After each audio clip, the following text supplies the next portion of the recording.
Hey, good morning, good afternoon, good evening, wherever you are. Scott Luton and special guest host Jenny Froome, my dear friend, here with you on Supply Chain Now. Welcome to today's live stream.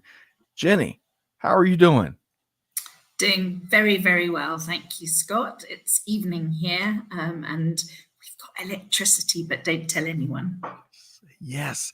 Well, kidding aside, it has been fascinating to learn more about the load shedding that you and your fellow community residents have to deal with. So I am tickled that you're here and you've got electricity and power, and we can see Jenny in all of her glory here today on Supply Chain Now. All right, so Jenny, we've got a big show teed up. Not only do we have a big guest and a great, wonderful co-host, but we have a huge topic that we get asked about all the time. So today we're continuing our very popular and long-running series, Supply Chain Today and Tomorrow, of course, with Mike Griswold from Gartner. And today we're tackling a topic, Jenny, I bet you get asked about it millions of times a week. I know we do. How can I advance my supply chain career, right? Yeah. So, Jenny, today we're going to be offering at least 4 ways, 4 ideas from folks that have been there and done it to do just that. Should be an outstanding conversation, right? I think so. And I think, you summed it up by saying it's an easy show because obviously we've got Mike on board and we love to listen to what he has to say. We do. But, don't sell yourself short, Jenny. As we've talked about on your previous appearances, and we don't go over 2 decades, as you know, that's our standing rule. But for over 2 decades, you've been enabling and facilitating folks to further their careers on a wide variety of levels across the African continent. So we really admire what you do. And man, to have Mike and Jenny in the same show, I am tickled. So you have to pinch me later. Okay, and we're also going to touch on beyond an upcoming big event Gartner's got coming up. We're also going to touch on an upcoming big event that you are leading in Cape Town. So more on that to come. But Jenny, before we get going, I want to share just a couple of quick program notes, if that's good for you. Folks, you've heard us talk about this forever. I hate that we have to keep talking about it, but we want you to join our collective efforts. This has been going on about a year or so now. It's our Leveraging Logistics for Ukraine initiative led by Maureen and Enrique and Christy and the whole team at Vector Global Logistics. They've really built an ecosystem of folks that care and want to help. And it's really led to, talk about outcomes, Jenny, 670,000 pounds, over 670,000 pounds of humanitarian aid has made it to Ukraine and Poland, folks in need there. But that's amazing. It really is, and it's timely, and it makes you proud to be part of global supply chain, right? But it's driven by people that care, people that attend these monthly planning sessions, so they can get a sense of what's going on and what is needed. So I would invite you and encourage you to join us on March 7th at 11 a.m. Eastern Time for the next planning session. You don't have to give anything, you don't have to say anything. Just show up and get a sense of what this noble mission is all about. Okay, next, Jenny, I know you're familiar with that initiative. I don't think you've seen this one yet. We're tickled about this March 21st webinar. Jenny, who is not creating content these days? Yeah, everybody. Everybody is, right? But there are those who do it well and those who don't do it quite so well. And at least we're on a platform where they do it brilliantly. Well, you're too kind, Jenny, but you're also really right. So if you are all about creating content, whether it's B2B, of course, that's what we specialize in here, B2C, hey, join our live webinar on March 21st. We've got Ursula Ringham from SAP, Brandy Boatner with IBM, Greg's joining me, and we're going to talk about 5 tips for creating effective digital content. So y'all check that out. And we're going to make it easy. We've got the links to check out both of those items right there in the comments. And you're one click away from being a part of those special initiatives. Okay, so Jenny, I'm really excited about this upcoming conversation we're going to have. Are you ready to bring on the one and only Mike Griswold? Very ready. Okay, everybody's buckled up. So with that said, I want to welcome in the one and only Mike Griswold, Vice President Analyst with Gartner. Hey, Mike, how you doing? Hey, I'm great. I am trying to figure out, do I need to have some other expertise to spend time with Greg? Yeah, he's been dodging me the last couple of months. So I don't know if it's me or if it's him, but yeah, it's it's great to be here. I'm looking forward to the topic. Jenny, always good to hang out with you. It's actually not Greg avoiding you. It's me demanding to spend time with you. Oh, thank you. That's a nice way to put it. I appreciate that. Well, so of course, Mike and Jenny are both referring to the one and only Greg White. He is on assignment. He's doing some deep undercover work, investigative stuff. So he'll be back with us, tongue in cheek. He'll be back with us in the next few days. So, all right. So, Mike and Jenny, I've got, we like starting with a kind of a fun warm-up question, right? A lot of times it's business or history or food or music. Some of y'all may call Mike and Kelly Barner and I last month talking about, it was a supply chain jam session, and we intertwined music and supply chain thought. That was really cool. But today's fun warm-up question, we're talking retail history. So on this date, Mike and Jenny, March 1st, 1962, though, the first Kmart opened in Garden City, Missouri. Now, I believe 3 stores still remain today. It's been through all kinds of challenges. So I think 3 stores in the States remain from this legendary blue light special outlet and provider, right? So that begs a question. Mike, let's start with you. What retail store was inseparable from your upbringing? So I'll answer that, but real quick, if we'd have done this yesterday was the 40th anniversary of the MASH finale, which yes. I love MASH. Anyway, so to your question, so growing up, my dad was a teacher, taught European history, small town, and he and 3 of his teacher buddies opened a sporting goods store in the small town I grew up in. A population like 5,000 had a main street, and at the time I was growing up, there were no stoplights. People diagonally parked. It was like out of what you would think of as small town America. Yep. Each of them had their own specialty. So my dad was the fishing guy. A couple of teachers were the golf and tennis guy. One guy was the shoe guy. But that was kind of where I would work and spend my time. It was my first introduction to retail. I can remember taking trips with my dad to the big city of Rochester, to go to some of the bigger sporting goods stores to see what type of fishing stuff he wanted to carry. But there was one day that I will never forget. Again, small rural town. We are in there working, and I look out the front door, and I see this deer hopping from across the street, across traffic, and came literally through our front door. And the door was closed, unfortunately. So smashed the glass, hops around the store. Ironically enough, we had an indoor archery range. No one was shooting archery at the time, or we may have bagged ourselves a deer. Then bopped around and then bopped right out the same door that he came in on. So, yeah, small town, your mom and pop, the 4 teachers. But it was my first introduction really to retail. Wow. Okay, so Jenny, man, that's gonna be tough to respond to. So Jenny, tell us about what's a special store that was inseparable from your upbringing. So I'll tell you about that in a sec, but Mike's comment reminded me very much. We had a shop like that in England where my parents lived, in a place called Tunbridge Wells. And we went in there one day when I was at school, and my mum asked for a pair of soccer boots for her daughter. And the guy, your shoe guy, said, well, that sounds like a fair exchange. So that's like a very good memory of shopping with my mother. The childhood, sort of the store that's associated with my growing up, was we lived in a town in Australia called Turramurra. And there was a local store there called Sweeney's, and Mr. Sweeney managed the store with his wife. And it had everything from cotton reels to jeans and sort of, high fashion. We thought it was high fashion then.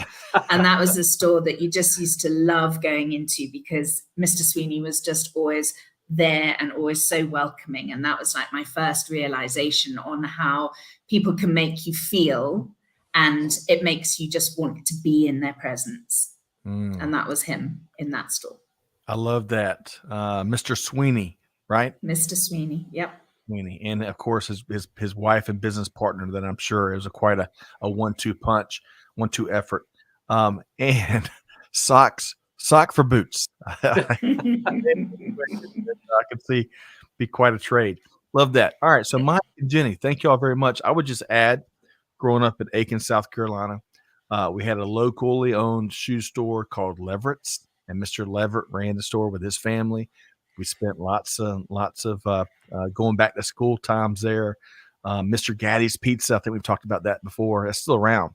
And then JB White's, I guess, that's been absorbed since then by probably Belk or another department store. But I worked there on summers away for college, so that was a special place.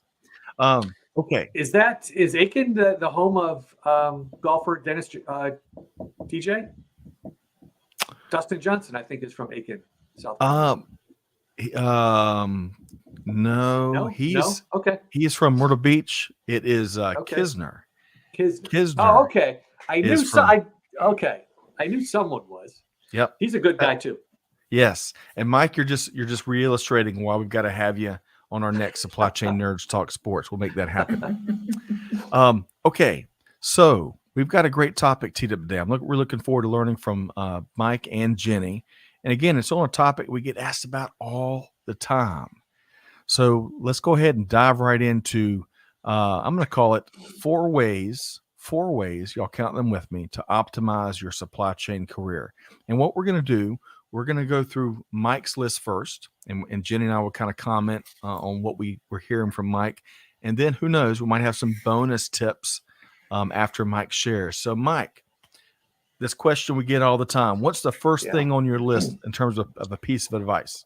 So let me give maybe just a little bit of context, Greg. When you sent this across around the topic for today, what I did is I took a look at part of the team that I manage looks after supply chain talent. So I looked at some of our research around how are we telling companies to think about attracting people, right? And getting people to stay in their organization. And I think some of the things that we tell companies to do are how people want to think about their career and answer some of these questions around how do you think about work and how do you think about what you want out of your career.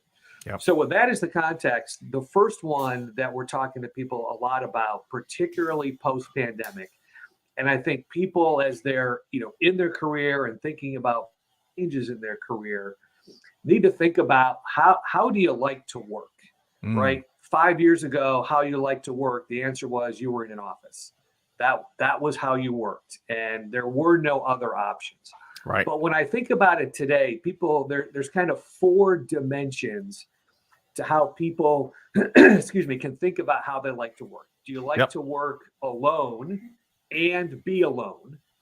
Do you like to work alone but maybe be in a shared space? Do you like to work together and be together? Or do you like to be together and still kind of work by yourself? And I think it's important for people to kind of ask themselves those questions and then find an employer or ask your current employer, how are they thinking about going, not necessarily going back to work, but how are they thinking about how they want their associates to work? Because what you want to think about in terms of your career is if you're a person that gets energy out of popping into someone's office and talking, that whole water cooler type of interaction, if that's where you get your energy, but your organization or a future organization had said, hey, we're a virtual first organization, right, what does that mean to you? Yep. Right? If you're someone like me that had been in an office and now work from home and don't need that, then to me, having to go into an office would be challenging. Yep. So I think as you think about your career, I think the first thing I would ask people to think about is how do you like to work? Yep. And how are you currently matched? And if you're looking around for your next opportunity, how does that fit into those opportunities?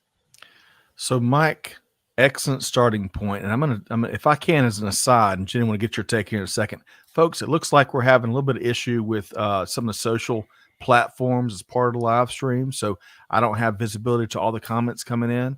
But I know Gino's with us, and good morning to you, Gino, up in North Alabama. So we'll work through it. Sometimes these platforms, they have bad mornings as well.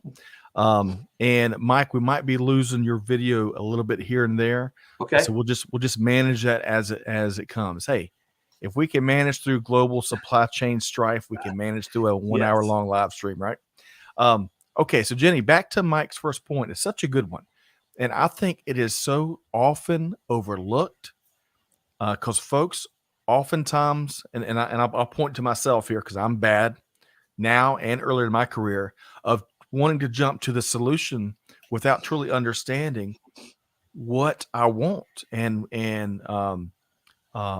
what makes that the right solution, right? So Jenny, speak to starting with yourself really, and maybe starting with your why and in some way.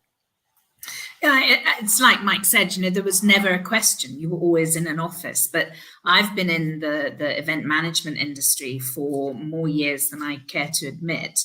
And so your office was never really a static place, and it was always being surrounded by people.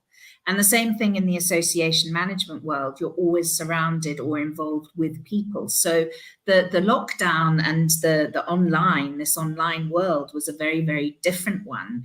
But it was actually quite an enjoyable one. And I think that the more you can experience, then the better the decision is that you can make. And when you're just starting out, you don't know what the difference is. And I think there's a lot of youngsters who've joined the working world, whatever profession it is, who don't know about the water cooler conversation because they haven't had it, and they don't understand about that being able to stay late, sitting around a table, throwing ideas out. This is the world that they know is the online world. So it's really trying to grab as much experience as you can to find out what you really want.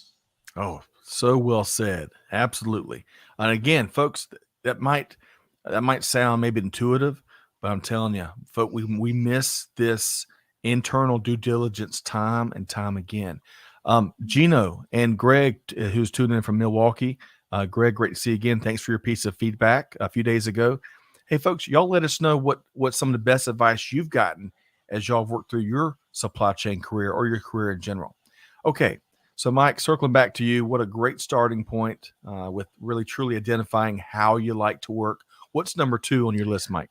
Number 2, and we didn't even rehearse this, picks up exactly on Jenny's comments around experiences. So when we talk to companies around what, particularly the younger generation, is looking for, and how can you attract that generation or those generations of talent. And when I think about, people looking to get into the supply chain career space and or looking to advance, one of the things to keep in mind is the way that we think about moving through your career is now changing, right? I'll date myself. When I first got into retail, it was basically a ladder, right? You took this job, it then set you up for this job. It was very, very vertical and looked like a ladder. Yep. If you look at today's environment, we talk a lot about it, and I'll use the word Jenny used. It's about experiences. And it is about accumulating different experiences towards a particular path. And that path, for most people nowadays, is not a ladder. It's left, right, maybe back, then up, and then off to the side. So my advice to people is to gather as many experiences as you can. Put yourself in as many different situations as you can to get those experiences. Because as I think about, the Gartner hiring process, and I think about the research our team has done, we're finding more and more of these interviews are experienced in behavior, experiences, not Yep. experience. How long have you had a job? It's what are the experiences and behaviors? Those are the things that I think people want to be accumulating in their toolkit as they think about how do they optimize their career. Yep. So, Jenny, I know he is speaking your language with number two there. Your thoughts? Yeah, 100% experiences. I make this joke that the letters after my name are QBE, which is qualified by experience. And I think that the fact that people are now listening to experience and not just looking at letters at the end of people's names, and it's about your competence rather than your acumen, although having both is really cool. I think that is something, and the more that people can grab experiences, even if they didn't think that it was something that they were wanting to do, it's like you've got to try everything. And these organizations that do these intern things and make everybody try everything in the organization, I think that that's something that is really invaluable at whatever age you're in. Obviously, there are things you don't like doing, but sometimes we've all got to do them. It's so true. As both of y'all speak to the value of experiences, it immediately takes my brain to some of my time in the Air Force. Right, I was a data analyst in the Air Force. Right, and that's what we did. I had a fairly normal job. I only deployed one time. It wasn't combat. But some of my favorite experiences that I learned so much from, to both of y'all's point, was when we'd have exercises. And they would take a data analyst like me, and they want to cross-train me in terms of how to load cargo on an airplane. So I'd get certified on some of these cool cargo trucks, or be up in the plane locking down cargo, right? And it was so much different than my job as a data analyst, but still I learned about different parts of the mission that impacted really my worldview in many ways, right? Because it was really supply chain or logistics in the military. And one other quick point, Jenny and Mike, let's see if y'all agree with me. I think so many times, our core job, what I'll call loosely our 9 to 5 these days, you get off from there and man, you're worn out. You want to go home, eat dinner and take a nap or something. But some of these experiences, extracurricular, that we can sign up for, that can help, us find and identify new wrinkles, new opportunities, new ways to move in different functional areas or up that proverbial ladder that Mike mentioned. I mean, that is some of the spice to life and some of the secret sauce. So I love this. Start with how you like to work was number one, Mike and Jenny. Number two is really the power of experiences and what I'll call experiential learning. Mike, what is number three? I'll give you number three, Scott, but let me just react to what you said, because you're spot on. I think, in today's environment, in order to optimize kind of your supply chain career, right, which is what we're talking about, I think that there is an element of the organization has some responsibility to help you with that, whatever organization you're in.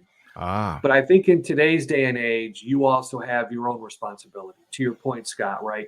If your 9 to 5 job, is kind of what you signed up for, if you want to expand your horizons, it's probably going to happen after 5, right? Yep. And having some, ownership and accountability around building those experiences on your own, because yes, your employer, will help with some of that. I've seen just through our research, some organizations skew higher than others around whose responsibility is it to drive your career. So that to me is another great question to ask, a current employer or your future employer, is where's that balance? How much of these experiences are you expecting me to go get on my own? And how many of these experiences are you ready to give me? And there really isn't a wrong answer. I just think you need to know what the answer is and then kind of course correct accordingly. Hey, Mike, home run stuff. Let me pause for just a second. Sure. Folks, I want to remind everybody, hey, we're having a hard time. It looks like the platform, maybe there's a little glitch with LinkedIn. It's not loading y'all's comments.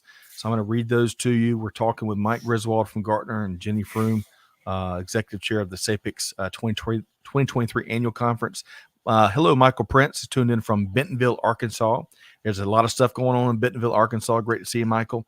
And Greg Studer. Greg is mentioning, Mike, to your point about, finding a company or a situation where they value mentorship, and they're gonna provide Agreed. that. So good stuff there from Agreed. Greg.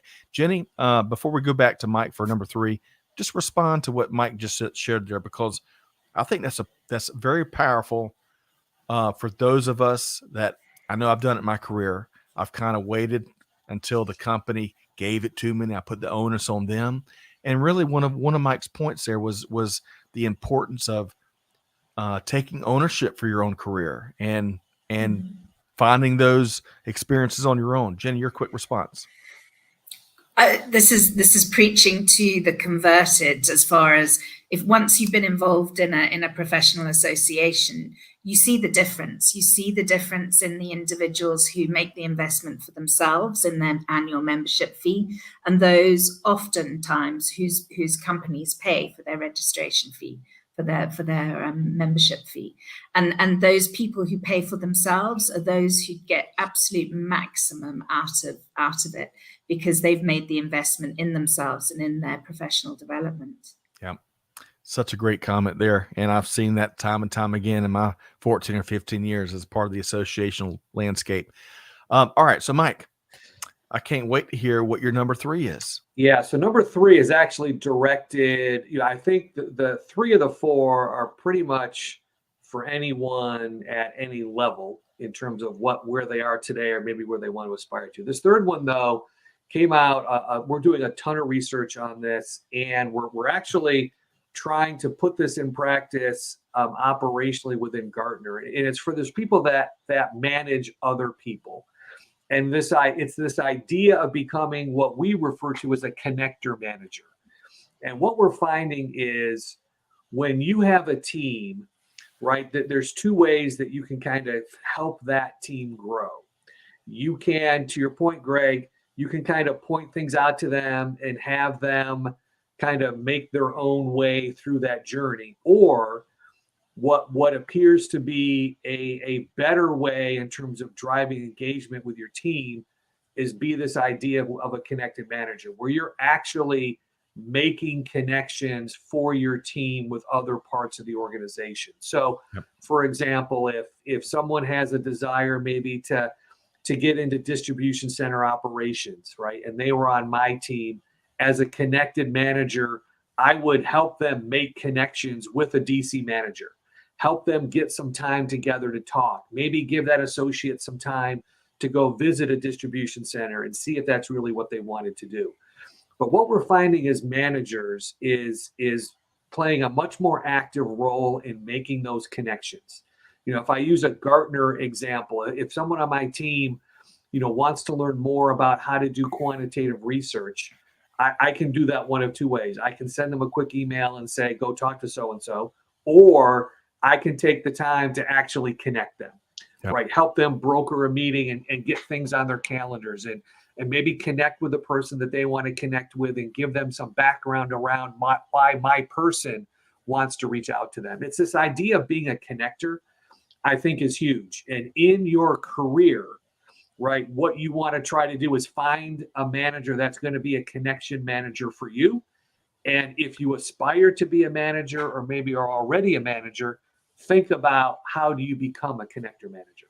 Yep. Well said, Mike. Jenny, your thoughts? Yeah, I think that's a really good point, and I think that management itself has changed. And just looking at Greg's comments in the chat, is that the whole vision of mentorship as well is changing, because we also, yes, you manage downwards, but there are also people who manage people upwards as well. And the same is true of mentoring. We need young people. I need young people to help me switch my computer on. But we're learning differently, in the same way we're managing differently with each other and from each other. And I think that's something people have to be very aware of and very open to these days. Yeah. I think, Jay, it's a great point. I think the other thing that people have to think a little bit differently about, and I saw it in the chat, around kind of the most recent generations, they're looking at, new opportunities, or have rightly or wrongly, an expectation of new opportunities every couple of years, right? Again, I'll just speak for myself. When I was in my career, you were looking at, 5 to 7 year stints before you were moving around. It's not 2 to 3 years like some people have those expectations today. I think as a connector manager, if you are truly a connection manager, your job for your team and for your associates is to connect them so that they can progress. And that if that means progressing out of your team into a different team. So again, if I bring this into Gartner, right, my job is to enable my team that if they want to go, to a different manager in the supply chain, it's my job to give them those opportunities. If they want to leave the supply chain and go to a different part of Gartner, while I hate to lose them in the supply chain, it would be worse if Gartner lost them. And I think really connected managers have this idea that, you know what, I may connect people in such a way that their next opportunity is actually outside of Gartner, and I'm okay with that, right? That's a whole different way of thinking if you really want to be a connected manager and you want to think about this through the lens of how do I enable my team? Yep. So much good stuff there. I want to go back to where you started your number 3, Mike. And, you talked about visiting other facilities and whatnot. Folks, we've talked about this a lot here on Supply Chain Now, going back to like the earliest episodes, and that is the power of site visits, of plant tours, of getting out and putting your eyes and ears on other operations and seeing the challenges common and unique they're facing and what they're doing about it, right?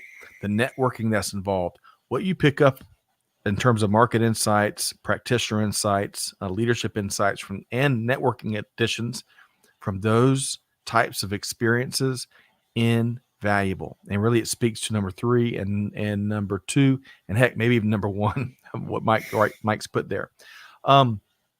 Okay, and Glormar, you've asked a great question in terms of, and we'll try to get to it, in terms of folks that maybe have more experience. They left supply chain and trying to come back.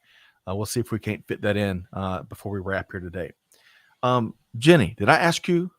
Sorry, I'm in the moment here. It's Wednesday. I've lost my mind. Have you responded to Mike's number 3 already? Anything you'd like to add to that? No. Okay.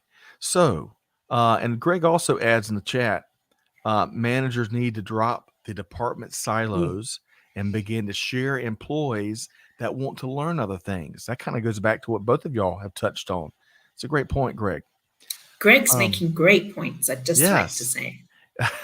He's like he's channeling other Gregs in our ecosystem. Greg, so good stuff there. Okay, so Mike, let's talk about your number 4 as we're talking about 4 ways to optimize your supply chain career. Your thoughts, Mike?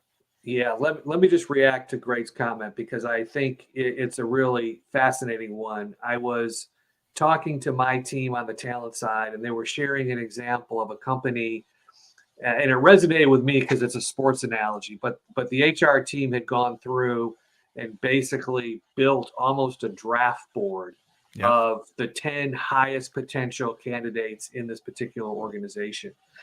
And then the hiring managers could come in and it was almost like a draft, right? Based on the hiring managers were prioritized based on the biggest need for the business. So if you had the number 1 pick, right, you had this big draft board of people. And what wasn't even a consideration was where they were leaving from, to Greg's point about silos and protecting your people and in many instances holding them back. So I thought it was fascinating that it was basically this idea of a draft. Didn't matter where they came from. That part of the business would have to deal with it. We were really thinking about how do I get access and visibility to the best talent and what's the best fit for me? Because my need, it's just like the NFL draft, right? The best player available might be a quarterback, but if you don't need a quarterback, you're not going to take him, right? So I thought it was fascinating. Love that. The 4th one, I'm going to bring us back to this idea of experiences. And what I mean by that is oftentimes I think people get into the supply chain and feel this either self-inflicted or external pressure that they have to decide immediately what in the supply chain do they want to do, right? I just came out of Michigan State. I've got a degree in operations research. I feel like I need to do that. And my advice to people comes back to this idea of experiences and get as that might be your degree, and that's fantastic. But you want to get in an organization and take some ownership as well around getting yourself as many different experiences as you can. And that's why I'm going to piggyback Scott, your comment on the site visits. One of the biggest things I'm seeing now being introduced by more and more companies is this idea of rotational programs. Yep. And I think, if you're early in your career or you're searching for someone, see what they have from a rotational perspective, because it gives you those different experiences. It builds those experiences for you, and it starts to give you a sense of what do I like and what do I not like. For some people, spending a year in a highly operational DC environment will teach you very quickly you don't want to work in a DC. or it might say, hey, I love the pace of this environment. How do I get to a point where I can manage a facility like this? And there's other parts of the supply chain, I think, that if you get in it, you can then decide, how is it for me or not? And I think the rotational programs, I think, are a great way to get immersed and be immersed long enough so that you can make some of those decisions. Spending a week in a DC, spending a week, looking at how we route loads is probably not enough, right? You need kind of a true rotational program that says this is where you're going to spend the next 12 to 18 months. And then coming out of that, this is your next kind of rotation. So To me, those are really important for people to figure out what do you like, what do you not like, and then think about how do you then optimize where do you want to go within the supply chain career. I like that, Mike. I love rotational programs. The company Cisco comes to mind. Jack Allen and his team do a great job rotating amongst their supply chain partners, and that's just one of many that I've come across. Jenny, speak to Mike's number 4 there.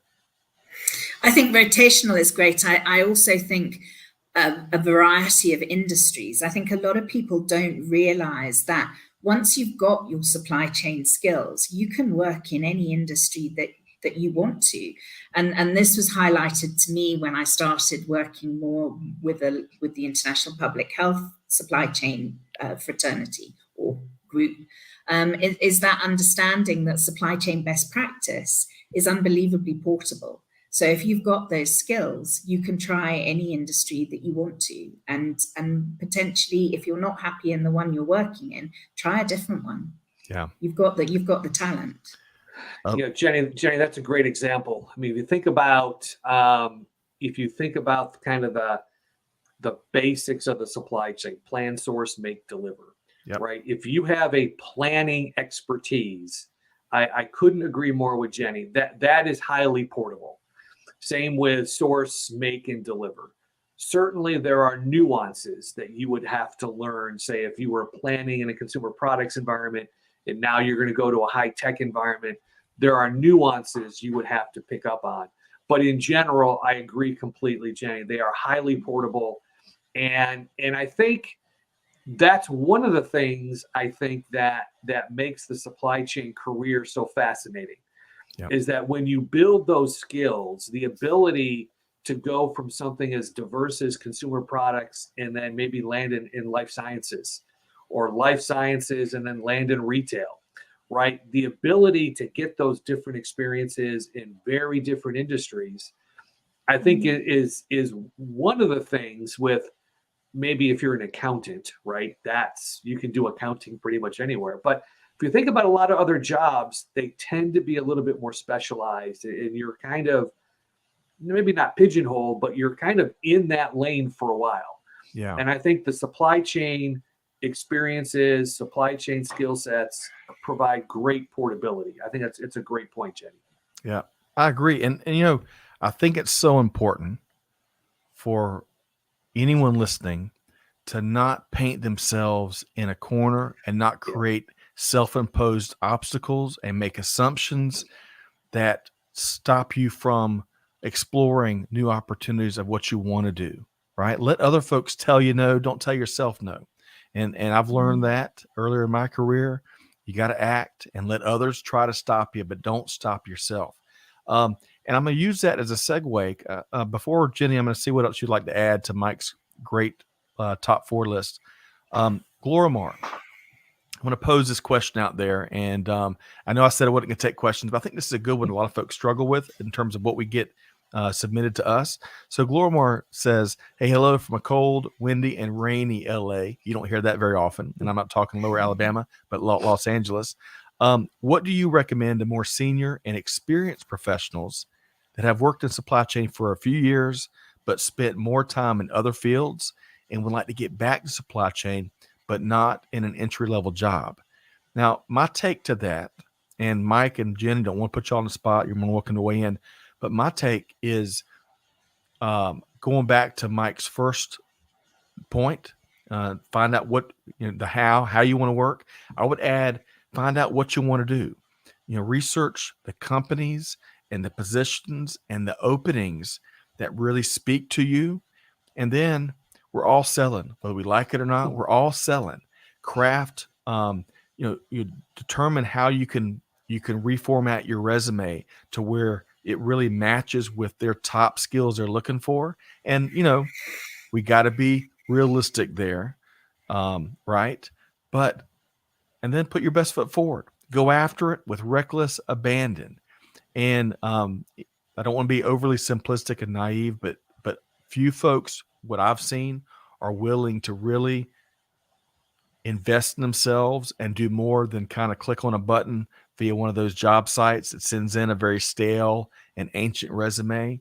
And that's not going after a new career. How I define it, it's not going after with reckless abandon of what you want to do in this life. But Jenny, anything that you would add? Let's start with you to Glorimar's question.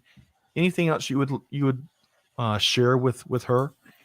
Yeah, I was actually going to want to answer that question, because I think that idea of wanting to go back into supply chain management, obviously you've got to talk education, but that also ties in with Mike's comments about experience, because experience is all part of education. So again, without wanting to be seen to be bashing the association or membership drum, my recommendation always is become part of something, become part of a body, become part of a LinkedIn group, become part of something where there are like-minded people, because from a professional point of view, we all know supply chain is so broad, and also it is evolving so fast that what you knew 10 years ago may be very different, but it doesn't mean that your basic skills are going to be out of date. It's just really how they've evolved, and you would catch up on that very quickly, meeting people who are already in that area and in that profession, and will learn from their experiences as well. Love that. Find your village. All right, Mike, how would you address Glorimar's predicament? Yeah, it's a great question. And I think both Scott, what you and Jenny said are spot on. As I think about kind of what we've been talking about today, I think for someone that wants to get back into the supply chain after being out, I think you need to be able to articulate a couple of things. I think you need to be able to convince people that you understand, to Jenny's point, how the supply chain is different today than maybe it was in the past. And whether that's from, things like our supply chains today have to be, much more resilient. You have to handle disruption better, right? There's a lot more use of technology today than maybe there was 10 or 15 years ago. Yep. So I think that's first and foremost. You need to demonstrate that you recognize supply chains have changed, and you recognize what some of those changes are. And then I think, to Jenny's point, you then need to demonstrate the skill sets that you have. How does that translate in today's new supply chain? And my sense is, again, agree with Jenny completely. The skill sets are super portable. So it's kind of, and also to your point, Scott, how do you sell yourself around, hey, I have these skills. They are the same skills that we need today that we needed 10 years ago. We may apply them a little bit differently. So to me, the key to this is how do you market yourself from the standpoint that you have these accumulated experiences that align with the challenges that supply chains are facing today. Yeah. That to me is the big one. That is some good news there. And the other good news is organizations can't find enough talent in many ways, Right. in many sectors, and in many different parts of global supply chain. So thank you, Jenny, and thank you, Mike and Glormar. Great question. I really appreciate that. All right. So Jenny, I'm going to give you an opportunity. And I know we kind of reacted and shared some thoughts along the way. Any other bonus tips or ideas that you'd like to add to Mike's 4 items? On a personal level, I think that people working in the supply chain profession should not underestimate the uniqueness of the skill set that they have, or that supply chain professionals have. There is an adaptability, there's an agility, there's a quick thinking, there's a thorough thinking, there's an attention to detail, there's all these things. And I think that because you live and breathe it, you take it for granted, or you don't realize how exceptional it is. And I think that that's something that a lot of supply chain people working in supply chain management need to remember, that the skill set that you have, be it by textbook education, be it by 40 years doing the job, you do something that is exceptional, and that must never be underestimated. Yes. Amen. Say that louder preach it louder to the folks in the back, Jenny. That's a wonderful message to take out of here. Both of y'all. I'm really, this type of frank discussion, folks need to hear more of, right? Because I think over the last few years, as we've been all beat down from a variety of different reasons and perspectives, big and small, I think it can eat away at your self-confidence, right? And then when you lose your confidence, you lose your ability to really be clear-eyed about opportunities that are out there and what's available to you. So Jenny and Mike, I really appreciate your perspective here today. Mike, before we make sure folks know about what's coming up with Gartner and of course the SAPICS annual event, any final thought around encouraging folks to put their fate in their own hands, grab their career in a headlock and move forward? Yeah, I think Scott, what I would leave people with is I think, as I've shared here numerous times, I coach girls basketball, and one of the things we try to do with the girls is just through practice, getting them comfortable being uncomfortable. And I think everyone has to think about, as you're looking to maybe change your journey, if you're looking to, think about what's next for me, some of it is going to be uncomfortable. And I think recognizing that and embracing that is huge. And recognizing that, selling yourself and talking about kind of where you want to go and having those career conversations potentially with your manager, those aren't always easy. Yeah. But you have to get comfortable being uncomfortable, or the flip side of not doing that is just being unhappy in what you're doing. And, I think if the pandemic taught us anything, it's that, we need to take the opportunities to be happy in what we're doing. Yep. And some of that will require us to be a little bit uncomfortable.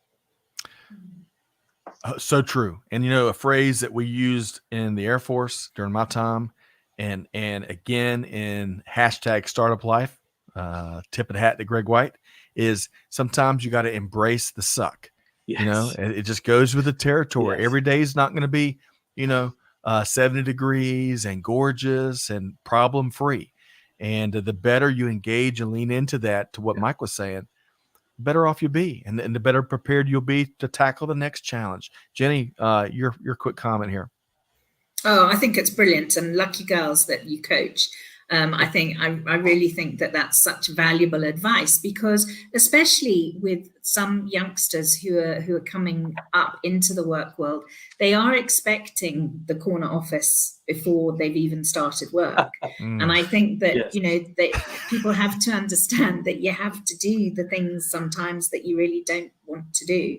And I love that. Embrace the suck. I think that's really cool. Yeah. Well, I wish I could claim it, but I can't. All right. So, Jenny and Mike, what a delightful conversation with two of our favorite people here at Supply Chain. Now, Mike, for starters, tell us what's next coming up. I mean, the hits keep coming with Gartner. What's next for you and the team? Yeah, the big event for us, we've talked about this before, is our upcoming symposium in May in Orlando, June in Barcelona. We're putting together, we already have, I think, 1,500 people registered. Last year was our biggest event. This year, I think, will be even larger. And there's just a lot of content. There's a heavy focus this year on the people side of the supply chain. Yep. So just encourage people, if you've got an opportunity to swing by Orlando, it will be a great event. It will be. I was there at Supply Chain Symposium last year. Home run stuff, the content, the networking, all of it, really good stuff. So thank you, Mike. Jenny, in a similar vein, you're leading once again. I can't remember the number, but the annual SAPICS conference in Cape Town. Tell us about that coming up in June. Too many, well, lots. So this is the 45th. This is the 45th annual conference, and it's actually the 26th. I thought it was the 25th, but it's the 26th annual conference that I've managed. But most excitingly, last year we managed to get back in person. This year we're fully back in person. It's weird to think this time last year we were still wearing mandatory masks. So we're really looking forward to it. Cape Town's a fantastic destination, but it's again shining a light on the African supply chains, but also bringing exposure to other international guests who come to the conference as well. So if you can't afford to travel if you're in Africa and you can't afford to travel to Barcelona in June, you've got to be in Cape Town. I think Scott, you said in the green room you were heading down there, correct? We are after.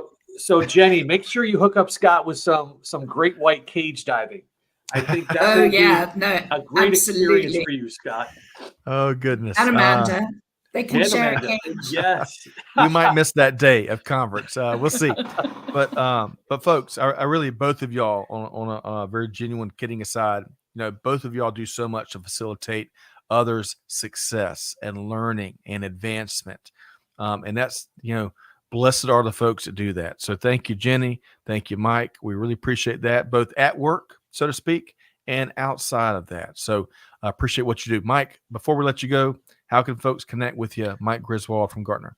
LinkedIn and email. Love to hear from people. If this resonates, doesn't resonate. If there's other topics that you're interested in, let me know. We've got 100+ supply chain analysts. So I'm sure there's stuff we can help people with. So just let me know. An army of analytical talent there at Gartner. Well, hey, Mike, always a pleasure. One of our longest running series. And the people here love to hear from Mike Griswold. So we'll see you next time. Have a wonderful afternoon. Mike Griswold with Gartner. Thanks, everyone. Happy holidays. Bye, Mike. Jenny, we didn't mention Mike's got some really cool travel coming up, as do you. And I won't ask you to put your itinerary out there, but safe travels, and please send pictures. Okay, again, folks, one of my favorite things about our live streams, and really all of our live events, is being able to weave in comments from folks that are tuned in live with us. And again, we've had a little glitch with the platform. It seems like the integration, so I haven't been able to bring those comments in visually. The hits keep on coming. Greg's sharing some more stuff. Jenny, Greg Studer said, love the draft ideas. Managers should be able to look at resumes of people in different departments to see if they have talent or aspiration to try new things. Glorimar says site visits and plant tours are some of her favorite tasks. You learn so much from it, and it's so true. All right, so Jenny, First off, your favorite thing, if you had to point to just to one thing that you and me and Mike talked about here today, and of course all the folks in the cheap seats in the comments, if folks forgot everything else, what is one thing that you want to keep they should keep front and center? Network, network, network. Community is everything. Oh man, okay. T-shirt-ism as we wrap up the show here today. Network, network, network. Community is everything, as Jenny Froome says. Okay, so Jenny, how can folks connect with you? Whether it is networking with you, talking shop with you, getting more perspectives, maybe to bring you in as a keynote, or they want to attend the 46th annual, 45th. 45th annual, sorry, 45th annual SAPICS annual conference in June. How can folks connect with you? You can find me on LinkedIn and Twitter. I know some people don't like Twitter. I love Twitter, Jenny Froome, and otherwise Scott will tag me, and then I'll tag him back, and you'll find us there. Soccer boots. So all right, well, hey, Jenny, really a pleasure. We've got some things as Vicky White might kid me. I always say we got lots of more good stuff coming. Jenny, I'm excited about some of the things we'll be doing together later this year. And of course, again, your constant focus and spotlight on some of the things we all should be more conscious of, right, across the global community. So, Jenny, keep up the great work, and we will see you soon. But folks, to our listeners, hope you enjoyed the last hour. I tell you what, Jenny and Mike knocked it out of the park. Thanks to all y'all that showed up and contributed. Jenny, we should thank Catherine and Man and Chantel and Clay, all the folks behind the scenes, right, helping to make production happen. Really appreciate that. But whatever you do, folks, I want to go back to something I think all three of us mentioned. You've got all sorts of resources out there that can help you navigate your career. But when it comes down to it, it's you and what you do, right? And what you do with all the information. So as we like to say here, deeds, not words. Take the action, take the first step, change your trajectory. It's all right there waiting for you to pick up and run with it. So with that said, on behalf of our entire team here at Supply Chain Now, Scott Luton signing off now, challenging you to be like Jenny Froome, do good, give forward, and be the change that's needed. And with that said, we'll see you next time right back here at Supply Chain Now. Thanks, everybody.